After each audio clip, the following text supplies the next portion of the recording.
their behinds to FEMA camps. It will happen in our lifetime. And not only that, within a few years. You're panicking now. There's no jobs. There's no, give me Jeremiah 52, give me Revelation 18. People are losing their jobs.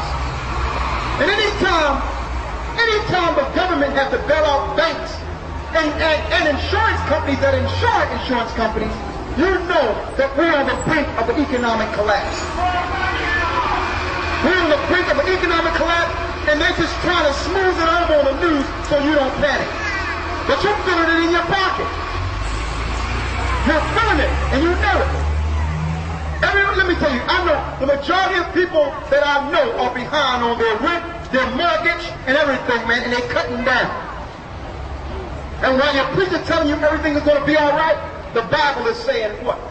Give me Jeremiah 52 and give me Revelation 18. This place is about to bust.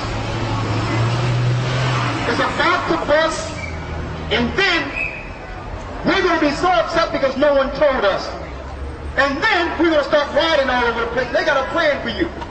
It's called Homeland Security, Blackwater, and FEMA camps. It's coming. It is coming. Revelations 18 and 4. And give me Jeremiah 52 and 1. Read Jeremiah 52 and 1 first. Read. Zedekiah was 1 and 20 years old when he began to reign. Jeremiah 51. Right here. Read. Jeremiah 51 and 1. Read.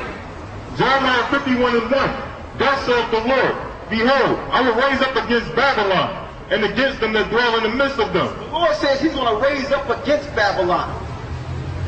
You notice all the other countries are against this place? You notice that? Read. In the midst of them that rise up against me, a destroying wind. And I will send Babylon into fanners, that shall fan her, and shall empty her land. It shall do what? And shall empty her land. And shall empty her land. Eventually, this place will be emptied. Why? Because this place was built on wickedness, evil, corruption, thievery, lying, cutthroat. That's what this country was built on. And I'm not going to smooth it over like everything is okay. But you have to realize, according to God, you reap what you sow. How can something good come out of something that was built on wickedness? So now the Lord is going to send fanners. What do fanners do? Fanners fan a fire. Read. In the day of trouble, they shall all be against her round about. Against him that bendeth, let the archer bend his bow. And against him that lifteth up himself a brazen die. And spare ye not her young men. Destroy her utterly, all her hosts. Thus the slain shall fall in the land of the Chaldeans, and they that thrust through her in the streets. For Israel have not been forsaken. Because we have not been forsaken. We're the children of Israel. This place got to come down because God's people have not been forsaken.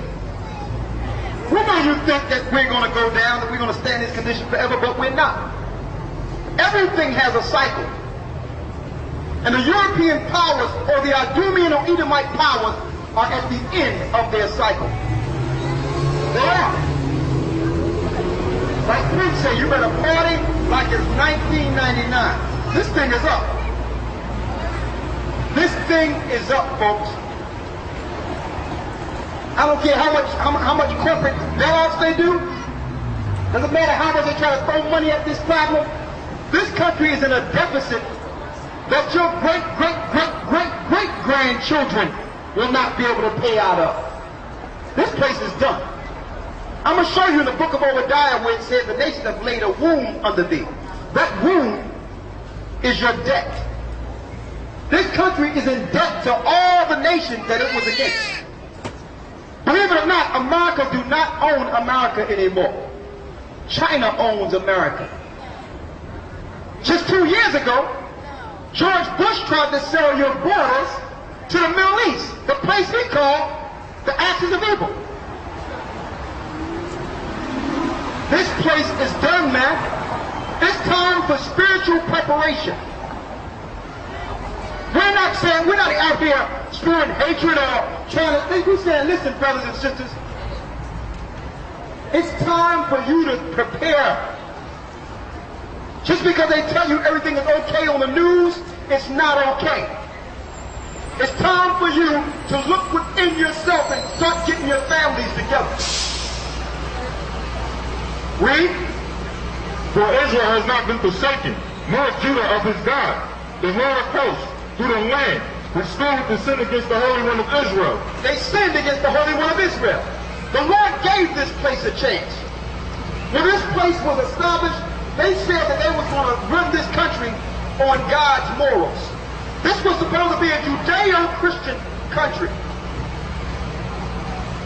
Now, you can't even walk into a courtroom right now without them trying to take the Ten Commandments out of there. Your children can't even pray in school. Atheists are controlling this earth. Satanists are your school teachers, teaching you a Darwin's theory. How can you go against God with a man's theory?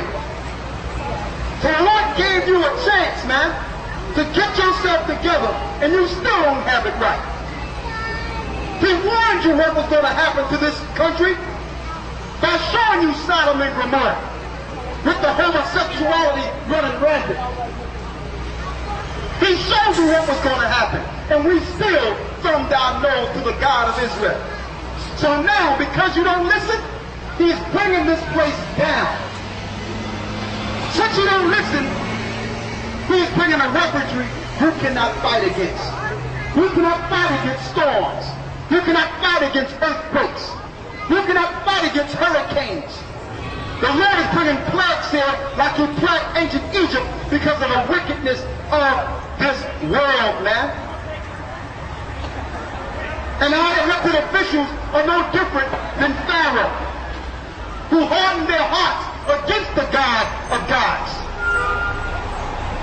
Who think because they have wealth and power, that their wealth and power will be able to buy their way out of this fall. No way, brothers and sisters. Because the Lord says in Romans the 9th chapter, the 17th through the 19th verse, for the same reason He raised up Pharaoh, He raised up this Pharaoh here. And He's going to harden his heart until He take him down. Because there's no righteousness here. That's why this place must go. It's going before your eyes. It's happening. Your elected officials do not have any answers. They don't have no answers. In any time the insurance company of the insurance companies lost 61%. 61% they lost of interest in their companies. That's more than half. The Federal Reserve own your insurance companies now. What is that telling you, man? This place is weak. It's turbulence. The Federal Reserve had to bail out your banks. The Federal Reserve even had to bail out your insurance companies. That's the biggest insurance company in the earth. This place is decaying right before us, and it's going to be total chaos.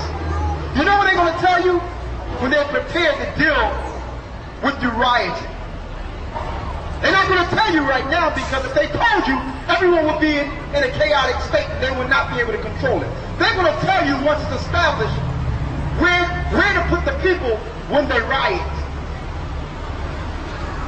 When your gas goes $15 and $20 a gallon. It's coming. When your supermarket, when a gallon of milk costs $10 and $15. We can't afford that, man. You know there's storage facilities popping up all over the place. Who are they preparing to move? There's more storage facilities than houses now. What are they planning? What are they planning, folks? They know that based on the prices that are going up, you're not going to be able to live where you're living. It's the truth. The sheriff's going to be knocking on your door. It's coming. Over 2,000 people got foreclosed on in Connecticut last year. You have people living rich in California that's walking away from their mortgages. Right now, that's walking away from their mortgages. Just leave it. Because their house is not worth what they're paying for. It's happening right here. Read Revelation 18:4. Read that now. Read it. Revelation 18:4. And I heard another voice coming from heaven saying, Come out of her, my people, that ye be not partakers of her sin. The Lord says, come out of her, my people. Come out of her. So you can